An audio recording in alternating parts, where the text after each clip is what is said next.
हवामान अभ्यासक मुक्काम पोस्ट गुगळी धामणगाव तालुका शिलो जिल्हा परभणी।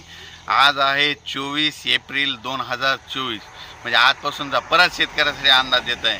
कारण की काय झालं की आता सगळ्या शेतकऱ्याच्या हळदी काढणं चालू आहे, कांदा काढणं चालू आहे। पण काय झालं, राज्यामध्ये अवकाळीनं इतका धुमाकूळ घातला आहे म्हणून हा अंदाज लक्षात घ्यायचा।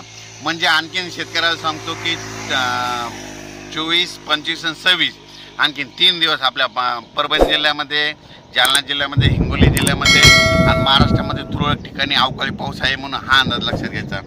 सांगायचं झालं तर आणखीन जवळपास 26 तारखेपर्यंत राज्यात दररोज भाग बदलत विजेच्या कडकडासह वाऱ्यासह पाऊस पडणार आहे। म्हणून शेतकऱ्यांनी आपल्या हळदीची कांद्याची काळजी घ्यावी। आणि सर्व शेतकऱ्याला सांगू इच्छितो की राज्यामध्ये फक्त आता 26 तारखेपर्यंतच राज्यात आता अवकाळीचं सावट आहे। पण परभणी जिल्हा आणि जालना जिल्ह्यामध्ये मात्र 28 तारखेपर्यंत अवकाळी पाऊस राहणार आहे, भाग बदलत राहणार आहे म्हणून हा अंदाज लक्षात घ्यायचा।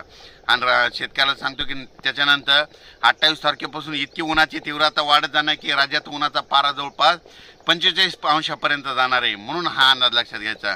शेतकऱ्यांनी आपल्या उन्हाची तीव्रता वाढल्याच्या नंतर उष्णतेपासून स्वतःची काळजी घ्यावी म्हणून ही एक अंदाज लक्षात घ्यायचा। त्याच्यानंतर